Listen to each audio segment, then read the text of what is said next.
Best bites forever. Hey, what's up everyone? I'm Chef Alicia, and in this video you'll learn to make deep fried Oreos. I'm starting off here by making my batter. So the first thing that I'm adding into the bowl is 1 cup of Bisquick.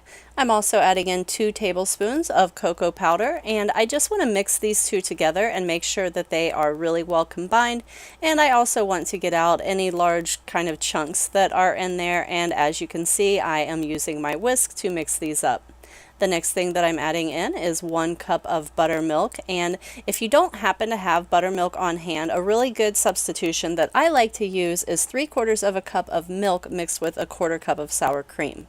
I've also mixed in 1 egg, 2 teaspoons of vegetable oil, and I'm also going to add in a teaspoon of coconut extract. You could use other extract flavors like vanilla or cherry or something like that. This is the coconut extract that I really like, and you can see the first ingredient is coconut, which makes sense because it's coconut extract.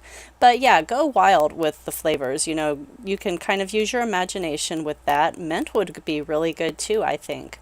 I also added in just a pinch of salt, and I'm going to stir this up, and once I get it nice and mixed together, I'm going to take a look at the texture and come to a decision of if I think it is thick enough or not. Sometimes it is, sometimes it isn't, keeping in mind that it is going to thicken up just a little bit as it stands. So I'm kind of looking at this right now and I'm thinking it's a tiny bit too thin, because I really want to make sure that it is sticking to my Oreos. So I have decided to add in another 1/4 cup of Bisquick. So I am adding this in here, and I'm going to get it mixed in really well, and then I'm going to be ready to start dipping my Oreos and frying them, which is super exciting. If you've never had these before, they are absolutely fabulous, and I only made one for each of us in the family because they are also really, really, really rich. Okay, so moving right along, my batter is beautiful and finished, and I have my oil over here, and I have frozen my Oreos. So they were in my freezer overnight.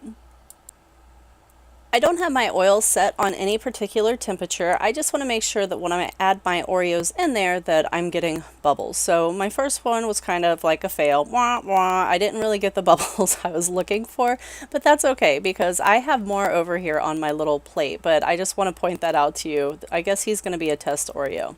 He'll still be delicious. It's not that big of a deal. As you can see, I have went ahead and added a second Oreo in there, and I'm going to go ahead and put all of the ones that I'm cooking in there. You can load up your pan pretty well. It won't really affect anything. So they need to cook for about a minute, maybe a minute and a half on each side. Don't leave them in there too long because the filling of the Oreo will start to get too hot and it will start to melt out of the edges, and that is definitely not a good thing. So give them about a minute, flip them over and see how they're looking. You can always flip them again if you need to. But I'm going to say a minute to a minute and a half on each side, and then you're going to remove them and put them onto a paper towel just to let a little bit of that oil drain out. The oil that I'm using here is canola oil. You could also use veggie oil if you wanted to. Either one will work really well. So here are my beautiful little Oreos, and you can see that they puff up when they cook, and that's because of the Bisquick. It already has a leavening agent in it, so you don't have to worry about adding like baking soda or baking powder or anything like that into your batter, which is kind of a nice shortcut. So here they are, all beautiful and fried, and just as kind of a last step here, I'm going to give them a nice little dusting of powdered sugar, and you do want to let them cool off for just maybe a minute or two before you serve them because they definitely come out of that fryer super hot, and this is what they're going to look like.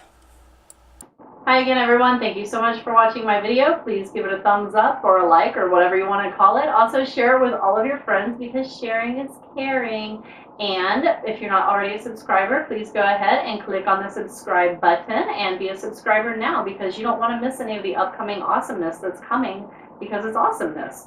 And you can find me on my other social media including Facebook, Twitter, Instagram, Google+, and bestbitesforever.com, which is my blog. And yeah, I'll see you in the next video. Happy cooking, everyone. Bestbitesforever.com.